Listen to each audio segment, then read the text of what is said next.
ऐसी क्या बात बताना चाहते हैं आप कि आपने हमें यहाँ पर दोबारा बुलाया? कुछ ऐसी बात जो तुम सोच भी नहीं सकते।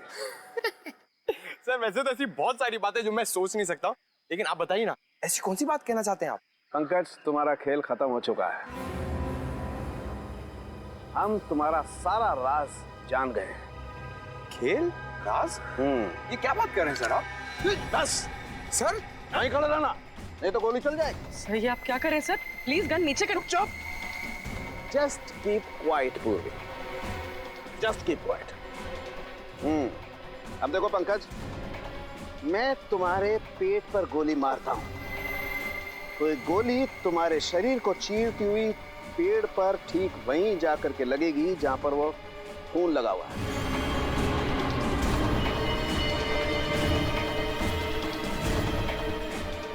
राइट सर, प्लीज सर को रोको, मेरे पैर कांप रहे हैं। सर ये क्या मजाक? बिल्कुल चुप। पंकज, जमीन पे लेट जाओ। लेट जाओ, नहीं तो गोली मारूंगा। एक मिनट सर, लेट आओ। गुड। अब देखो पूर्वी, अब अगर मैं पंकज के पेट पे यहां से गोली मारूं तो गोली इसके शरीर को चीरती हुई कहां जाएगी? जमीन में जाएगी सर। एग्जैक्टली। रुक जाओ सालों के, मैं तो गोली चला दूंगा मैं। ये गन रख ले बस। सर मैंने ऐसा क्या किया सर कि आप मेरी जान लेना चाहते थे? मैं तुम्हारी जान लेना नहीं चाहता पंकज, बल्कि मैं आप लोगों की मदद कर रहा हूं बॉस, इस केस को सुलझाने में। पंकज पर गोली चला के?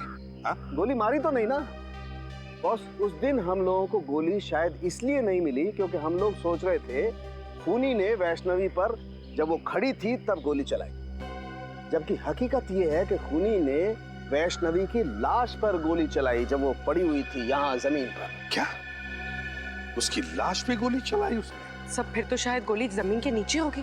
बिल्कुल हो सकता है, खोद कर देखो।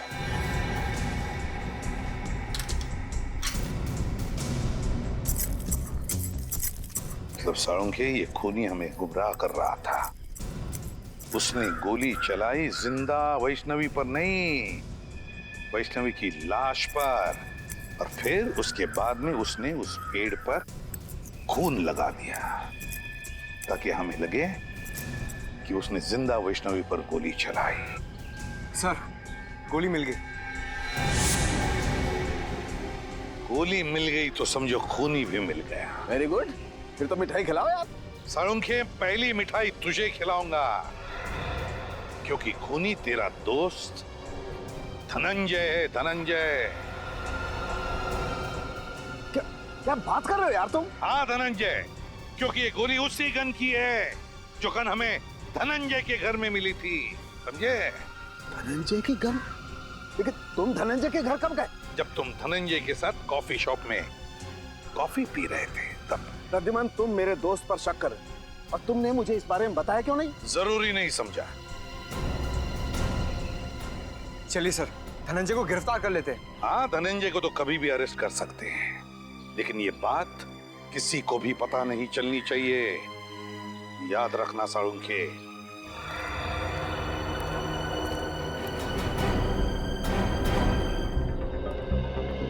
डॉक्टर अविनाश की मौत हो चुकी है।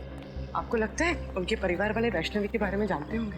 नहीं तो यही है कि जानते हो, क्योंकि डॉक्टर अविनाश का परिवार एक अकेली कड़ी है जो हमें वैष्णवी के अतीत के साथ जोड़ती है। आप लोग ये घर खरीदने के लिए आए हैं क्या? जी नहीं, हम लोग डॉक्टर अविनाश के परिवार वालों से मिलने आए हैं। पर यहाँ तो कोई भी नहीं रहता। कोई भी नहीं रहता? तो फिर डॉक्टर साहब का परिवार कहाँ रहता है? उसका तो बस एक ही बेटा है, अनिरुद्ध। 15 साल पहले अविनाश उसी से मिलने के लिए अमेरिका गया था, पर वापस ही नहीं आया। बस कुछ आया तो अनिरुद्ध का फोन कि उसके पापा की मौत हो गई है। तो अनिरुद्ध कभी यहाँ आता नहीं है? बस आता है कभी कभार, 2-3 महीने में एक चक्कर लगा लेता है। सुनने में आया है कि वो ये घर बेचने की सोच रहा है। अनिरुद्ध हर 2-3 महीने में एक चक्कर लगा लेता है यहाँ, अमेरिका से? नहीं, अमेरिका छोड़े तो उसे 2 साल हो गए हैं। आजकल इंडिया में रहता है वो। जी, आपके पास उनका कोई एड्रेस या नंबर है? नहीं, ज्यादा घुलता मिलता नहीं था वो किसी से, बस अपने काम से ही काम रखता है वो। Thank you. हमारे पास इतना वक्त तो है नहीं कि अनिरुद्ध के यहाँ आने का इंतजार करें। अंदर चल के देखते हैं, हो सकता है कोई नंबर या एड्रेस मिले।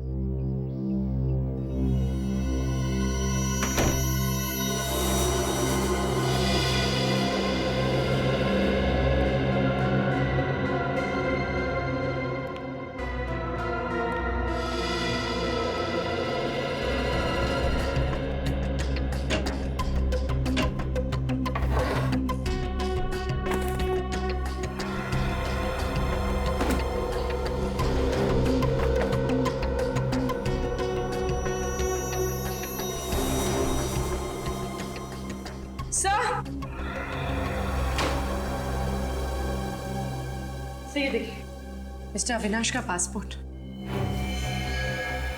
लेकिन डॉक्टर अविनाश की मौत तो अमेरिका में हुई थी, उसका पासपोर्ट यहाँ कैसे पहुंचा? हो सकता है उनका बेटा वापस लेके आया। ये क्या? पासपोर्ट में कहीं भी अमेरिकन वीजा तो लगा हुआ है ही नहीं। इसका मतलब डॉक्टर अविनाश कभी अमेरिका गए ही नहीं। तो इसका मतलब वो औरत झूठ बोल रही थी हमसे। हाँ सचिन, या तो वो औरत झूठ बोल रही थी या फिर अविनाश का बेटा अनिरुद्ध कोई खेल खेल रहा है। इस केस ने दिमाग घुमा दिया सचिन। पहले हमें जॉगर्स पार्क से एक लाश मिलती है जिसकी बॉडी का डीएनए उसके रगों के खून के डीएनए से मैच नहीं करता है। फिर हमें पता चलता है कि वो लाश है डॉक्टर वैष्णवी की। उनके पति धनंजय का कहना है कि डॉक्टर वैष्णवी की लाश अभी भी बिल्कुल वैसी दिखती है जैसे वैष्णवी 20 साल पहले दिखती थी। 20 साल से लाश में कोई चेंज नहीं हुआ। सारंग के साहब ने बताया कि वो इसलिए क्योंकि लाश को मम्मी की तरह सुरक्षित रखा गया था। डॉक्टर वैष्णवी किसी खास प्रोजेक्ट पे काम कर रही थी और जिस आदमी को उसके बारे में मालूम था, डॉक्टर अविनाश, उनके बेटे अनिरुद्ध का कहना है कि उनकी मौत भी 15 साल पहले किसी रहस्यमय तरीके से हो गई। वो प्रोजेक्ट कौन सा था, इसके बारे में अभी तक पता नहीं चला। लेकिन सर एक बहुत चौंका देने वाली बात पता चली है सर। क्या? डॉक्टर अविनाश की कुंडली कहती है कि ना उनकी कभी शादी हुई ना ही उनका कोई बेटा था सर। हा? मतलब उनके पड़ोस में रहने वाली वो औरत हमसे झूठ बोल रही थी। या तो वो औरत झूठ बोल रही है या फिर कोई ढोंगी डॉक्टर अविनाश का बेटा बनकर ये सारी कहानियां फैला रहा है। अभिजीत, वैष्णवी 47 साल की होने के बावजूद 27 साल की क्यों दिख रही थी और उसकी लाश सड़ना क्यों नहीं शुरू हुई, इसका राज पता चल गया है मुझे। क्या राज है सर? प्लास्टिनेशन। प्लास्टिनेशन? हाँ, ये एक नया तरीका है लाशों को बरसों बरस एक लंबे समय तक प्रिजर्व करके रखने का। इसका मतलब सर इजिप्ट में जैसे लाशों को मम्मी बना के रखा जाता है वैसे? बिल्कुल ठीक निकल, वैसे ही। लेकिन इसमें एक फर्क है। फर्क यह है कि इसमें लाश के अंदर का तरल पदार्थ लिक्विड बाहर निकाल लिया जाता है और उसकी जगह पर लिक्विड प्लास्टिक लाश के अंदर डाल दिया जाता है। और जब वो लिक्विड प्लास्टिक ठोस हो जाता है, जम जाता है, तो फिर लाश वैसी की वैसी रहती है, उसमें जरा भी फर्क नहीं पड़ता है। हाँ, मैंने भी किसी साइंस जर्नल में इस तकनीक के बारे में पढ़ा था सर। लेकिन जहां तक मेरा अंदाजा है, इसमें लाश की खाल निकाल ली जाती है ना। लेकिन वैष्णवी की खाल तो ज्यों की त्यों है। यही वो वजह है जिसके कारण हम इस केस में गोल गोल घूम रहे थे। दरअसल वैष्णवी ने एक ऐसा फार्मूला इजाद कर लिया था जिसकी वजह से लाश की चमड़ी बिल्कुल भी नहीं बदलती है, वैसी की वैसी बनी रहती है, हमेशा जवान। और सर क्या ये मुमकिन हो सकता है? हाँ, बिल्कुल मुमकिन है। साइंस में नामुमकिन कुछ भी नहीं होता है और ये वैष्णवी ने करके दिखा दिया। वैष्णवी ने एक ऐसे फार्मूले का आविष्कार किया जिसमें इंसान की चमड़ी में नए पैदा होने वाले सेल्स की संख्या मरने वाले सेल्स से ज्यादा होती है और इसीलिए इंसान की चमड़ी हमेशा वैसी की वैसी बनी रहती है। और अब इस फार्मूले का पता मुझे भी चल गया है। इसका मतलब ये फॉर्मूला वैष्णवी ने अपने ऊपर इस्तेमाल किया होगा, इसीलिए उसकी त्वचा 20 साल से वैसी की वैसी है। या फिर उस खूनी ने वैष्णवी के ऊपर एक्सपेरिमेंट किया होगा। जो भी है, वैष्णवी की मौत के पीछे का कारण ये नया आविष्कार है डॉक्टर साहब। कि नई खोज।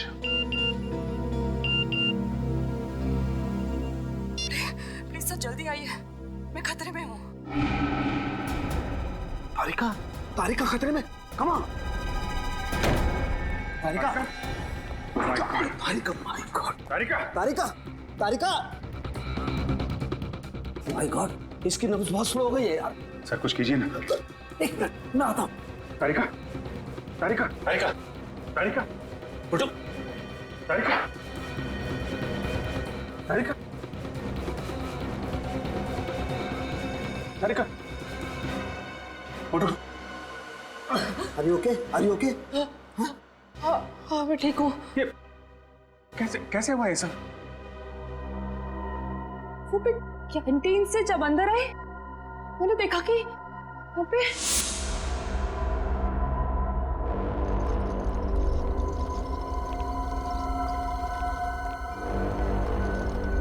अरे कौन हो तुम लोग और लाश को कहाँ लेके जा रहे हैं?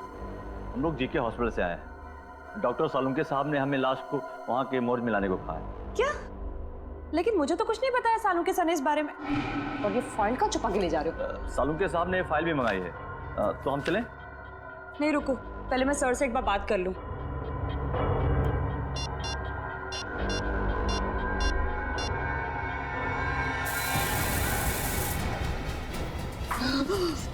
जब भी बात करना जब होश में आ जाना। Good night.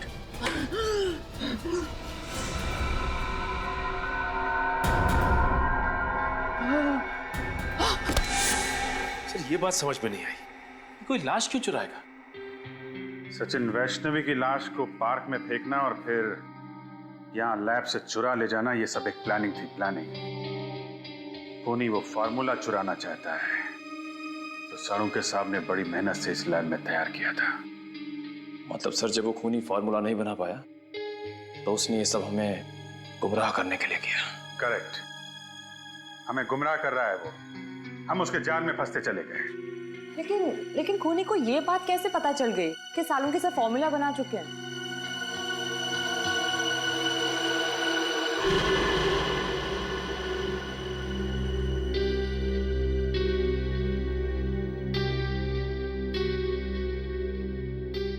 सालुंके साहब, कहीं आपने तो किसी को? आई एम सॉरी अभिजीत, लेकिन मैंने वो फार्मूला धनंजय को बताया था, लेकिन वो ऐसा आदमी है नहीं। केस की इंपॉर्टेंट डिटेल्स आप बाहर वालों के साथ शेयर कर रहे हैं। इतनी बड़ी भूल आप कर कैसे सकते हैं सालुंके साहब? मुझसे गलती हो गई, आई नो, मैं मानता हूं, लेकिन धनंजय मेरा दोस्त है यार। दोस्त खूनी नहीं हो सकता? धनंजय खूनी? हाँ, या तो धनंजय खूनी है या फिर उसका कोई साथी। सचिन, इन चोरों का स्केच बनवाओ और सारे खबरों को इन्फॉर्म कर दो।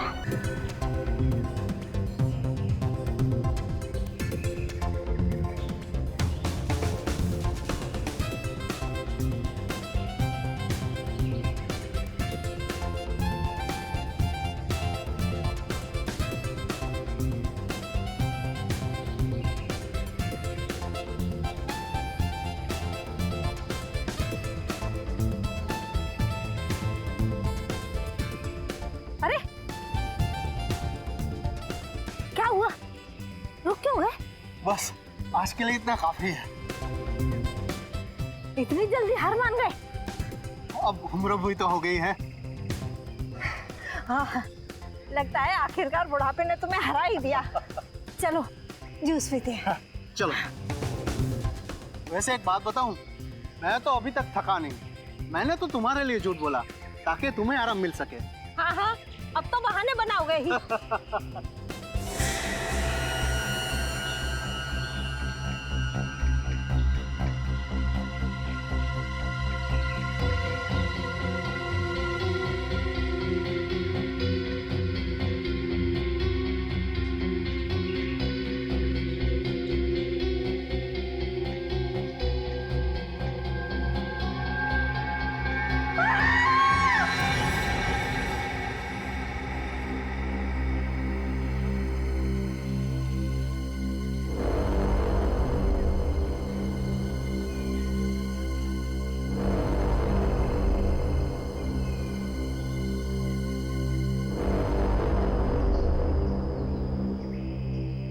बॉस, इस लड़की के कपड़ों पर ये गन पाउडर लगा हुआ है। इसका मतलब साफ है, इस लड़की को बहुत नजदीक से गोली मारी गई है, ऑलमोस्ट पॉइंट ब्लैंक रेंज से।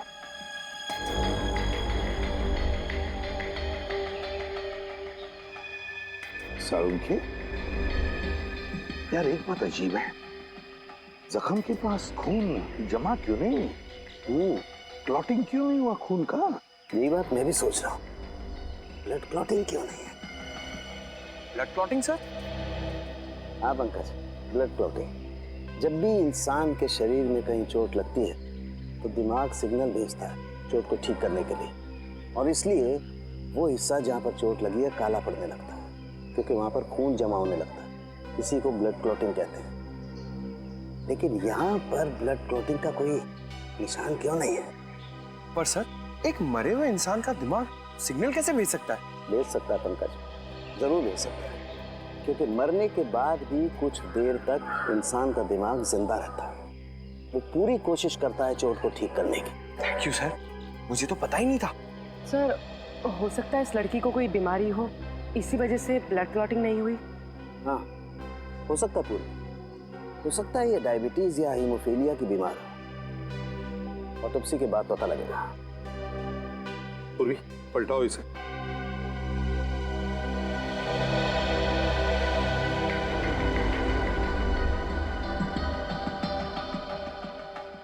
यार एग्जिट वूंड तो है, गोली पीठ से बाहर निकली है, गोली बाहर निकली है।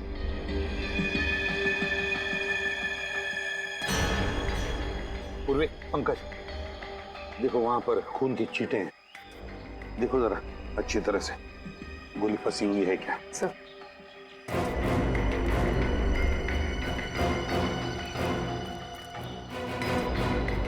साळुंखे, एक बात बता, इस लड़की की मौत हुई कब?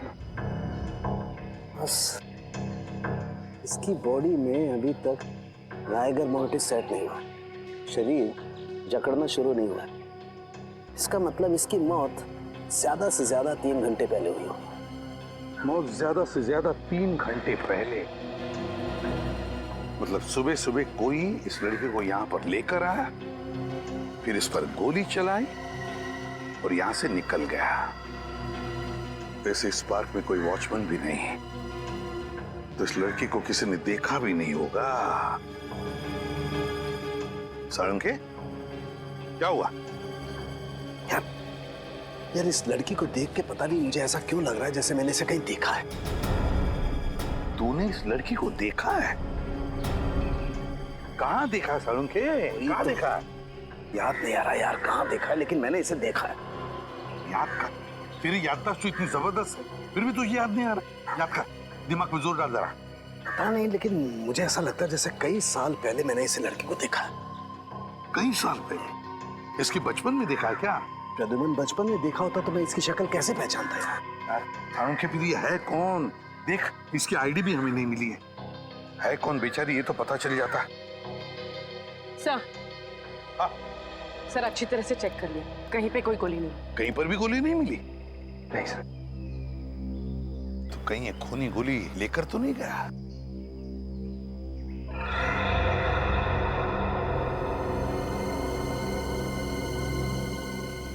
पूर्वी, वो देखो,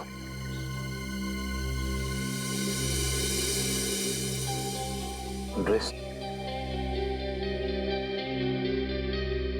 सर ये तो फेमस डिजाइनर शमिता का टैग है। Famous designer Shamita? Shamita boutique?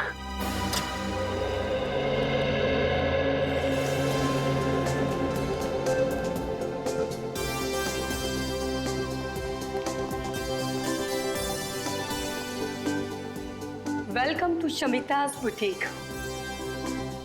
आपके फीचर्स और कॉम्प्लेक्शन को देखकर लग रहा है कि ये ड्रेस आप पर बहुत खिलेगा। एकदम सही कह रही है पूरी, ले लो ये ड्रेस। देखा, अब तो आपके बॉयफ्रेंड ने भी कह दिया, अब तो आप ले ही लो।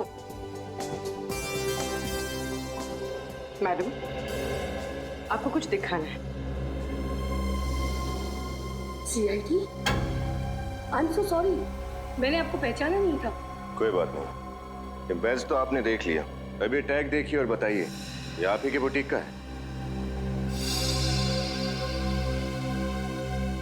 है नहीं, था। हाँ मतलब? मतलब ये टैग हम बहुत साल पहले यूज करते थे, करीब 15 साल पहले। 1998 के बाद हमारे बुटीक का लोगो बदल गया है, अब हम ये लोगो यूज करते हैं।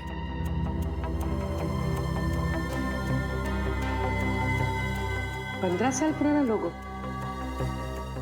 मतलब उस लड़की ने इतने पुराने कपड़े पहने थे? पर वो कपड़े देखने में तो एकदम नए लग रहे थे। आप लोग किस लड़की के बारे में बात कर रहे हैं? इसके बारे में। ओह माय गॉड, क्या हुआ इसे? इस लड़की की मौत हो चुकी है। क्या आपने पहले कभी इसे देखा? जी नहीं। अब ये कैसे पता चलेगा कि ये लड़की है कौन? ये तुम क्या कह रही हो तारिक? तुमने ठीक तरह से टेस्ट किया? आज तो 3 बार चेक कर चुकी हूँ, हर बार वही रिजल्ट आ रहा है। This is impossible. कैसे हो सकता है ये? अरे क्यों नहीं हो सकता? जब डॉक्टर तारिका कह रही है तो बिल्कुल हो सकता है। वैसे सर ये बहस किस बात पे हो रही थी? सचिन, दरअसल वो... अरे तारिका जी इनसे क्यों डर रही हैं? ये तो अपने डॉक्टर सालम के। बोलिए बोलिए। अभिजीत, इस लड़की के रगों में जो खून है वो इस लड़की का है ही नहीं। ये क्या कह रहे हैं? इस लड़की का खून इसका नहीं है तो फिर किसका है? वो तो पता नहीं, लेकिन इस लड़की का तो 100% नहीं है, क्योंकि इसके खून का डीएनए और लड़की का डीएनए अलग है। अगर ये खून इस लड़की का है ही नहीं तो इसकी रगों में आया कहां से खून? हाँ, अच्छा, जो लड़की के कपड़ों के ऊपर खून मिला और पेट पे वो खून, वो किसका है? वो खून है तो एक ही इंसान का, पता नहीं किसका है, लेकिन इस लड़की का तो बिल्कुल नहीं है। सर कहीं वो खून उसी खूनी का तो नहीं? शायद वो भी घायल हो गया हो। खूनी का होता तो लड़की के कपड़ों पे ही होता ना, इसके शरीर के अंदर कहां से घुस गया? ये कुछ और ही चक्कर है। एक और बात, इस लड़की को गौर से देखो। इसे लैब में आए हुए लगभग 5 घंटे हो गए और उससे 3-4 घंटे पहले इसकी मौत हुई है। तो तकरीबन 8 से 9 घंटे पहले इस लड़की की मौत हुई है। लेकिन ये देखो, इसकी चमड़ी देखो, जरा भी नहीं बदली है, कोई फर्क नहीं पड़ा है।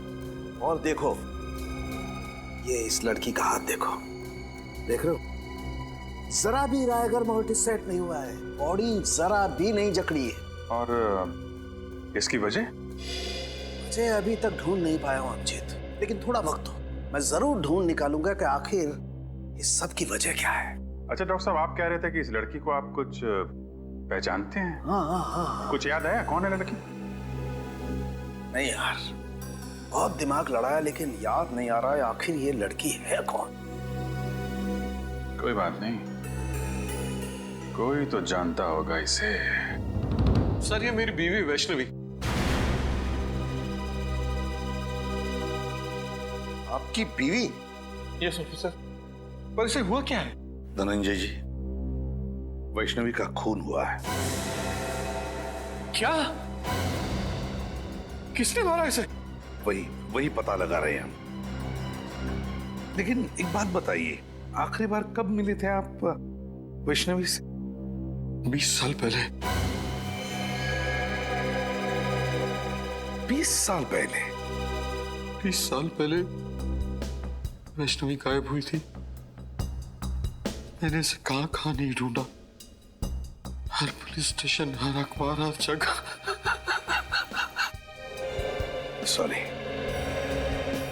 अच्छा एक बात पूछूं आपसे, आपकी शादी कब हुई थी? 23 साल पहले, 3 अक्टूबर 1990। हमारी लव मैरिज थी। मैं और वैष्णवी एक ही मेडिकल कॉलेज में पढ़ते थे। वैसे उम्र क्या है आपकी? 50 साल। 7 जून 1963 मेरी बर्थ डेट है। और वैष्णवी जी की? तकरीबन 3 साल छोटी थी मुझसे। 3 साल छोटी थी आपसे, मतलब 47 साल की उम्र थी उनकी, है ना? अच्छा, वैष्णवी जी का कोई फोटोग्राफ है 20 साल पुराना?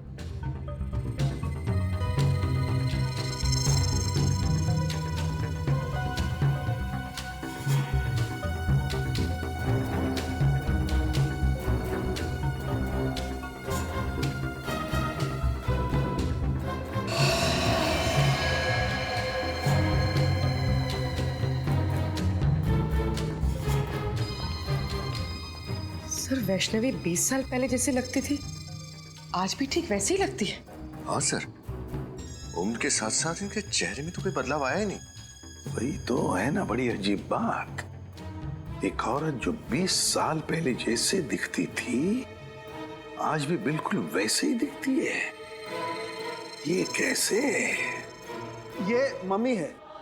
ये मम्मी है? हाँ सचिन, जैसी पिरामिड्स में मिली है वैसी मम्मी, लेकिन इस मम्मी को बनाने में एक अलग टेक्निक का इस्तेमाल किया गया है। सर आप क्या कह रहे हैं, कुछ समझ में नहीं आ रहा है। मैं समझाता हूँ। देखो, ना तो इसकी स्किन का रंग बदला है, ना इसकी बॉडी ने सड़ना शुरू किया है, कोई डिकम्पोज नहीं हुई है, और ना ही इसकी बॉडी ने जकड़ना शुरू किया है। और तो और ग्रेविटी की वजह से शरीर का वो हिस्सा जो जमीन को छूता है काला पड़ना शुरू हो जाता है, और वहां पर ब्लड मार्क्स आना शुरू हो जाते हैं। लेकिन इसके शरीर पे कहीं भी कोई ब्लड मार्क नहीं है। मतलब इसकी बॉडी पे समय का कोई असर नहीं हुआ? बिल्कुल सही है अभिजीत। तो फिर पता कैसे चलेगा कि वैष्णवी की मौत कब हुई? हाँ, वैष्णवी। अरे इसे तो मैं जानता हूँ, इसे ही तो मैं याद करने की कोशिश कर रहा था यार। इसे मैं जानता हूँ, ये मेरे साथ मेडिकल कॉलेज में पढ़ती थी। What a brilliant student she was! ये तो MKM कॉलेज में साइंस की प्रोफेसर थी। आज से 20 साल पहले वैष्णवी इसी कॉलेज में पढ़ाती थी। बहुत ही टैलेंटेड लड़की थी। हम सबको लगता था कि एक दिन वो बहुत आगे जाएगी, लेकिन बहुत बुरा हुआ उसके साथ। अच्छा, आपको कुछ याद है 20 साल पहले की? मेरा मतलब है, हम ये जानना चाहते कि क्या वैष्णवी का किसी के साथ कोई झगड़ा था या फिर दुश्मनी, नहीं नहीं, वो तो सबकी फेवरेट थी। उसका किसी से कोई झगड़ा नहीं था। अगर किसी को कोई प्रॉब्लम होती थी तो वो वैष्णवी के पास जाकर ही सलाह मांगता था। अच्छा, वैष्णवी आखिरी बार कॉलेज कब आई थी, कुछ बता सकते हैं आप? 6 मई 1993। 6 मई 1993? क्या बात है, आपकी याददाश्त की तो तारीफ करनी चाहिए। मुझे इसलिए याद है क्योंकि उस दिन मेरा बर्थडे था, और उस दिन भी वैष्णवी हमेशा की तरह कॉलेज से जल्दी चली गई थी, और शाम को पार्टी में भी नहीं आई, और उसके बाद वो कॉलेज कभी नहीं आई। हमेशा की तरह जल्दी चली गई मतलब? क्या वो अक्सर कॉलेज से जल्दी जाती थी? हर रोज नहीं, गुरुवार को। हर गुरुवार को कॉलेज से 1 बजे ही चली जाती थी। हर गुरुवार को दोपहर के 1 बजे? क्यों, कहाँ जाती थी वो? ये तो उसने कभी किसी को बताया नहीं। इसका जवाब तो डॉक्टर अविनाश ही दे सकते हैं। डॉक्टर अविनाश? जी, डॉक्टर अविनाश उस वक्त के प्रिंसिपल थे। उन्होंने ही उसे हर गुरुवार को 1 बजे जाने की परमिशन दे रखी थी। अच्छा, डॉक्टर अविनाश रहते कहाँ ये डॉक्टर अविनाश?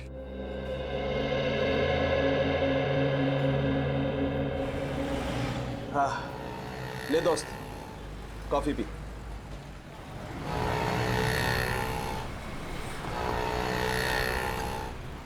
यकीन नहीं आ रहा, इतने साल पुराना दोस्त मेरे सामने बैठा है। आज अतीत की यादों के पलों को जीने से अच्छा और क्या है।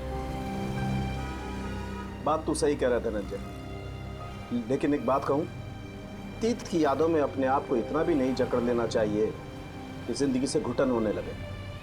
कम ऑन यार, दिल छोटा नहीं करते। अच्छा देख देख, मैं तेरे लिए क्या लाया हूं। क्या है? खोल कर देखना यार।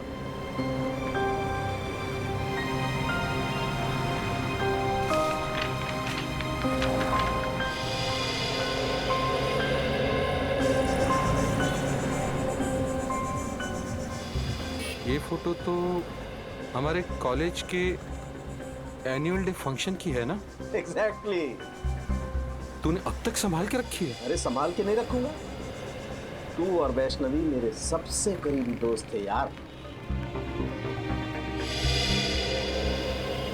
अच्छा, तू बोल रहा था कि वैष्णवी के कुछ रिसर्च नोट्स थे घर पे, तू लेके आया? हाँ। कहाँ है? मुझसे तो पढ़े नहीं गए।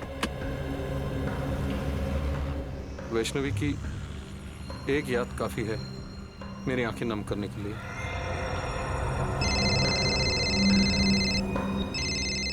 एक मिनट। हेलो वो धनंजय तेरे साथ है ना? हाँ, क्यों? उससे पूछ कि वैष्णवी हर गुरुवार को दोपहर के 1 और शाम के 7 बजे के बीच कहाँ जाती थी। और एक बात, धनंजय से पूछ ले कि क्या वो हमें वैष्णवी के रिसर्च पेपर्स, मेरा मतलब है रिसर्च की जो फाइल्स हैं, वो दे सकता है क्या? हाँ ठीक, ओके। अच्छा धनंजय, तुझे मालूम है कि हर गुरुवार को वैष्णवी 1 से 7 बजे तक कॉलेज के बाहर कहाँ जाया करती थी? नहीं यार, मुझे इस बात का बिल्कुल अंदाजा नहीं था। इनफैक्ट जब पुलिस इन्वेस्टिगेशन में मुझे इस बारे में पता चला तो मैं खुद हैरान था कि वैष्णवी ने इस बारे में मुझे बताया क्यों नहीं कभी। कमाल है यार, वैष्णवी ने ये राज तुझसे छुपा के क्यों रखा? ऐसी क्या बात थी? डॉक्टर अविनाश की तो मौत हो गई, वही एक बता सकती थी कि वैष्णवी हर गुरुवार को जाती कहाँ थी। सर, हाँ, वैष्णवी कहाँ जाती थी उसका जवाब शायद इन फाइल्स में। क्या है इन फाइलों में? वैष्णवी की रिसर्च रिपोर्ट। 20 साल पहले जिस पुलिस स्टेशन में धनंजय ने वैष्णवी के गायब होने की रिपोर्ट लिखवाई थी, वहीं से लेके आया। अच्छा, वेरी गुड। देखे तो सही है क्या इनमें।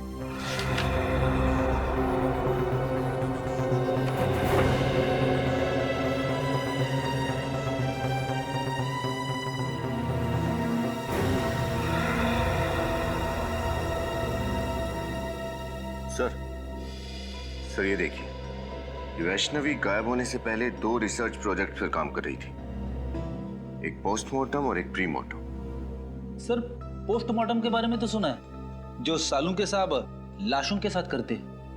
ये प्रीमार्टम क्या होता है? फ्रेडी, प्रीमार्टम शरीर की वो स्थिति है, शरीर की वो स्थिति जो किसी भी इंसान के मरने से पहले होती है, मरने से पहले। और फिर पोस्टमार्टम तो तुम जानते ही हो। लेकिन एक बात समझ में नहीं आ रही है कि वैष्णवी इन 2 विषयों पर ही क्यों, प्रीमार्टम और पोस्टमार्टम, इन 2 विषयों पर ही क्यों रिसर्च कर रही थी? क्यों? ऐसा क्या खोज रही थी वो? किस बात पर रिसर्च कर रही थी? कहीं ना कहीं तो कुछ भी तो मिलना ही चाहिए। ये क्या है? ओह,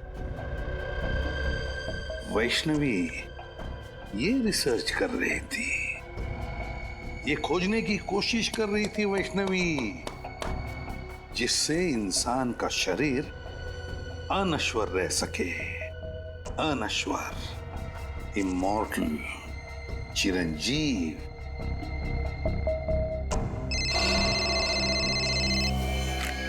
आसान है?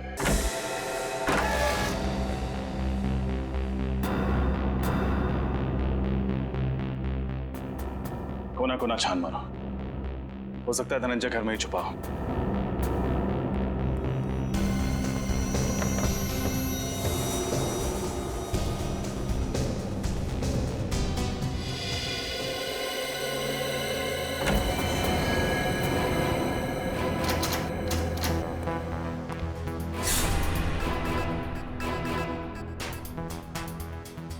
रजत, मेरी बात पे यकीन करो यार, मैं कह रहा हूं, मैं धनंजय को बहुत अच्छी तरह से जानता हूं, मेरा पुराना दोस्त है। वो वैष्णवी को नुकसान पहुंचाने के बारे में सोच भी नहीं सकता यार। आई एम सॉरी सर, इस वक्त आप एक दोस्त की तरह सोच रहे हैं, एक सीआईडी ऑफिसर की तरह नहीं। अच्छा, और उस वक्त तुम कहां गए थे जब रोमा की लाश को मेरे पास लेकर के आए थे और तुमने कहा था ये सीआईडी को पता नहीं लगना चाहिए सर? तब तुमने सीआईडी ऑफिसर के बारे में क्यों नहीं सोचा?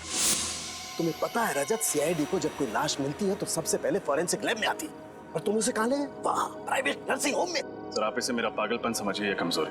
मैं एसीपी सर से तब तक नजरें नहीं मिलाऊंगा जब तक मैं अपने ऊपर लगे हुए सारे इल्जाम गलत साबित नहीं कर देता। तुमने ठीक नहीं किया रजत। अगर कोई और इन सर्कमस्टांसेस में मेरी मदद मांगता मैं उसे साफ मना कर देता, लेकिन तुम्हारे दिल में सीआईडी के लिए एक जज्बात है, अपनी ड्यूटी के लिए, एक फर्ज के लिए एक बात है। Let me see what I can do for you. क्या चाहते हैं सड़ों से? मैं आपका एहसान चुकाने के लिए इस खूनी को छोड़ दूं? फिर खूनी? ये खूनी की क्या रट लगा रखी है तुमने रजत? एक बार प्रूव हो जाने दो कि धनंजय खूनी है, फिर चढ़ा देना उसे सूली पर, चढ़ा देना तुम। सर वो खूनी है कि नहीं ये तो तभी साबित होगा जब वो हमारे हाथ लगेगा। पता नहीं किस कोने में जाके छुप गया है।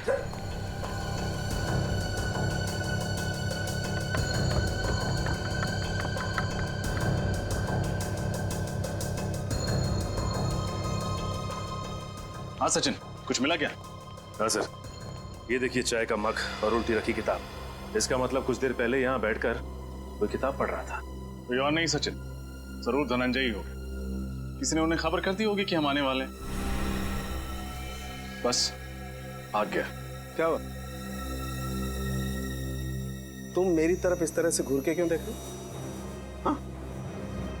क्या मतलब क्या तुम्हारा? साथ में था ना मैं तुम्हारे।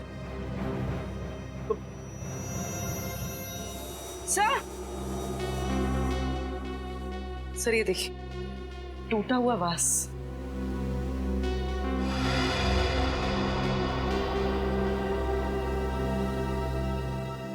सर इसमें तो खून भी लगा हुआ, देखिए।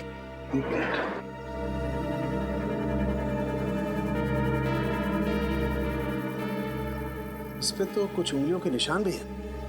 पूर्वी, सर एक काम करो, घर में देखो कोई टेल्कम पाउडर रखा, प्लीज। तो कहीं ये खून धनंजय का तो नहीं? धनंजय को कुछ हो तो नहीं गया? शायद धनंजय ने किसी को कुछ कर दिया। Sir thank you. मुझे तो लगता है कि धनंजय यहाँ बैठ करके चाय पी रहा था और किसी ने इस वास से उसके सर पे वार किया और उसे किडनैप कर लिया है।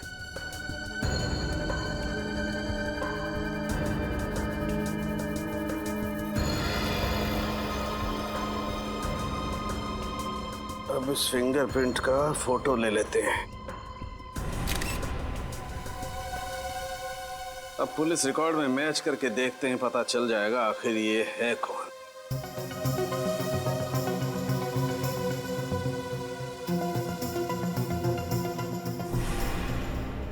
ओह, ये तो बालू है। हेलो, कौन है वो? बालू इस वक्त कहाँ है वो? ठीक है, कड़ी नजर रखो उस पर, कहीं भी नहीं जाना चाहिए वो।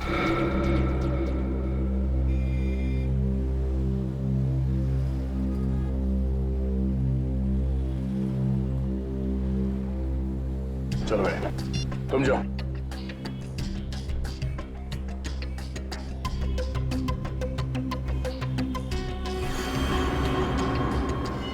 सीआईडी के सबूतों के साथ छेड़खानी करने की हिम्मत कैसे की तूने? माफ करना साहब, मैंने सब पैसों के लिए किया। किसने दिए थे पैसे? साहब वो अनिरुद्ध ने दिए था। अनिरुद्ध? फिर ये तो डॉक्टर अविनाश का बेटा है। वही कर रहा है ये सब।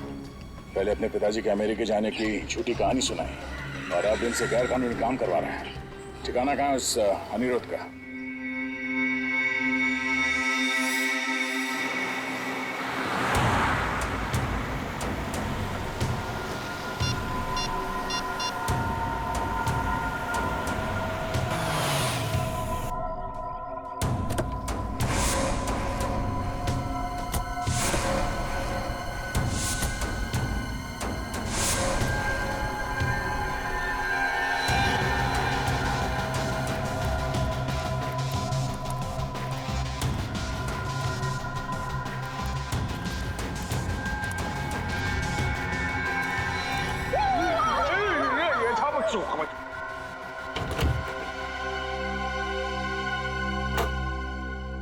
कौन हो तुम?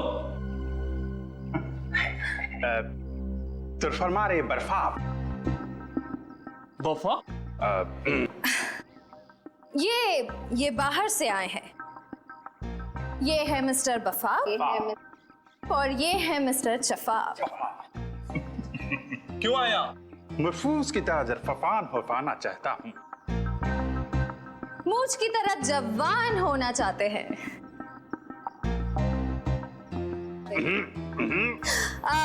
इनके कहने का मतलब है कि इन्हें पता चला है कि तुम्हारे बॉस के पास एक स्पेशल फॉर्मूला है जिससे लोग जवान हो जाते हैं, और ये वो फॉर्मूला खरीदना चाहते हैं। नहीं, ऐसा कुछ नहीं है। चलो निकले यहाँ से।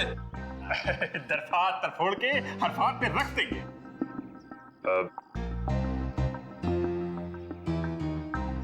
देखो, इन्हें बहुत गुस्सा आ रहा है। ये बहुत बड़े साइंटिस्ट हैं, बहुत पैसा भी है इनके पास। अपने बॉस से मिलवा दो, बहुत फायदा हो जाएगा। यहीं रुको, मैं बॉस से बात करता हूँ।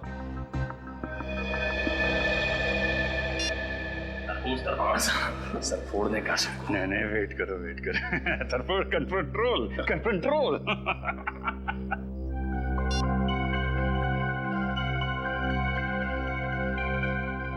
हथियार तो नहीं है ना पास में? हथियार? अब हथियार? हर हथियार की जरूरत नरफी। हर फरमारा हरफात, हर हथियार। चले? चलो, Let's go.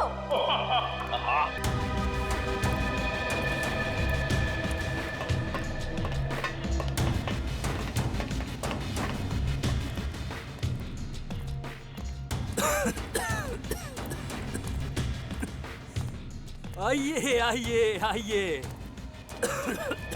स्वागत है आपका। मुझे वैज्ञानिकों से बातें करना बहुत अच्छा लगता है। क्या सेवा कर सकता हूँ मैं आपकी? सेवा तो हम आपकी करेंगे। सिर्फ हमको जरफेल की हरफंदर, चरफक्की, फिर फिसिंग। ये कह रहे हैं कि आपके सीक्रेट फॉर्मूला की खबर इन्हें लग चुकी है। आप जैसे ब्रिलियंट और जीनियस साइंटिस्ट की तलाश ये करते रहते हैं। Thank you. आपका वो सीक्रेट फॉर्मूला ये खरीदना चाहते हैं। पर वो फॉर्मूला बिकाऊ नहीं है। सॉरी। दरफात तरफोड़ के हरफात में रख देंगे। ये कह रहे हैं कि हर चीज बिकाऊ होती है, बस सही दाम देने की जरूरत होती है। फिर तो मुझे इस फॉर्मूले के 100 करोड़ रुपए चाहिए। सरफों का फूल। तैयार हैं आप? दूर दरफात तरफोड़ के मंजूर है, 100 करोड़ देने के लिए तैयार है। मगर ये देखना चाहते हैं कि आपका वो सीक्रेट फॉर्मूला काम करता भी है या नहीं। करता है। जाओ लेके आओ। 15 साल की मेहनत है उसमें। ऐसा काम करता है कि बहुत जल्द इस दुनिया में बूढ़ा इंसान दिखाई नहीं देगा। हर तरफ जवान ही जवान, बच्चे ही बच्चे।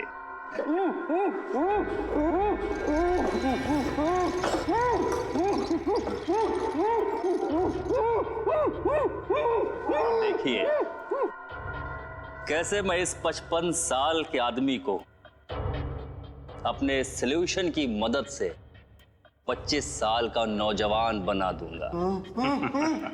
दरफात तरफोड़ दो। ये पूछ रहे हैं आप ये सब करेंगे कैसे? विज्ञान। जैसे जैसे इंसान की उम्र बढ़ती जाती है, उसके शरीर के सेल्स की मरने की संख्या नए पैदा होने वाले सेल्स से कहीं अधिक ज्यादा हो जाती है, जबकि हमारे बचपन में या जवानी में ऐसा नहीं होता। अब देखिए, इस सॉल्यूशन की मदद से मैं इसकी खाल को फिर से जवान कर दूंगा, क्योंकि नए पैदा होने वाले सेल्स की संख्या मरने की संख्या से कहीं अधिक ज्यादा हो जाएंगे।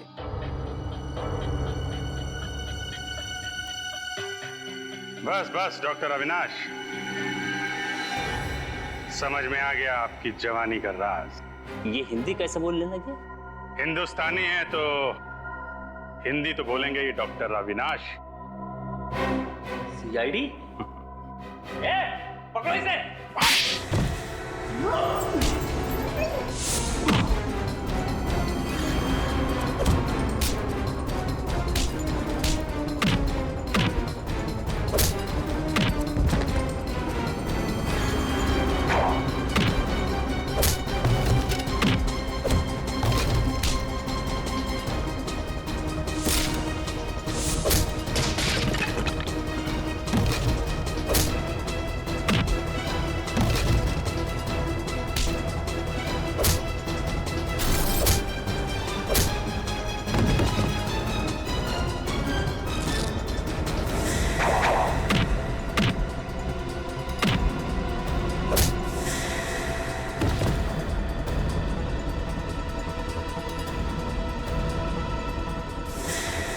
बुढ़ापे में इतनी भाग दौड़ अच्छी नहीं है अविनाश जी, ब्यूरो चल के आराम कर लीजिए।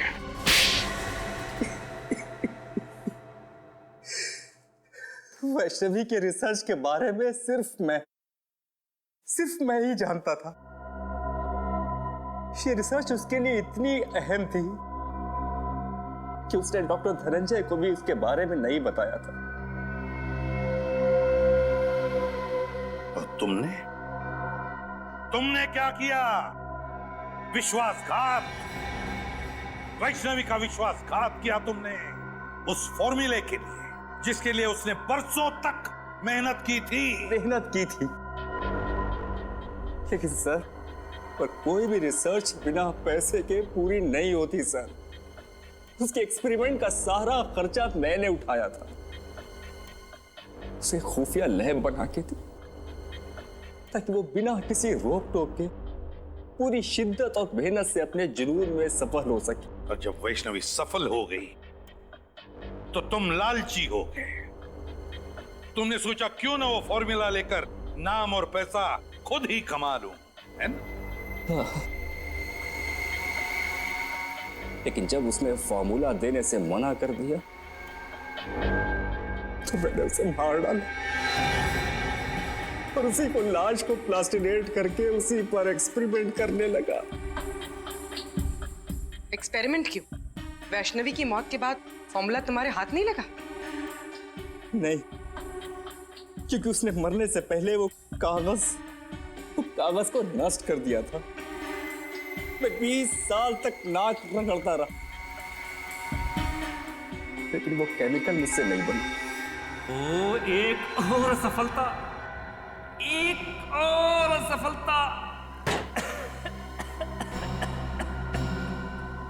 न जाने कितनी बार मुझे फेल होना पड़ेगा अपने इस एक्सपेरिमेंट में। हमें गुमराह करने के लिए तुमने वैष्णवी की लाश को पार्क में फेंक दिया। तुम जानते थे कि सीआईडी वाले आज नहीं तो कल उस केमिकल के बारे में जरूर पता लगा लेंगे और मौका मिलते तुम उसे चुरा लोगे, हैं? हाँ, और मेरा प्लान कामयाब भी हो गया था। लेकिन उस केमिकल को बेचने से पहले आप लोग मुझ तक पहुंच गए। बड़े बड़े मुजरिमों के पापी इरादों पर पानी फिरा है सीआईडी ने, समझे? अब जेल में सड़ते बैठना, अपनी नकली जवानी के दिन काटते फांसी का ऑर्डर आने तक।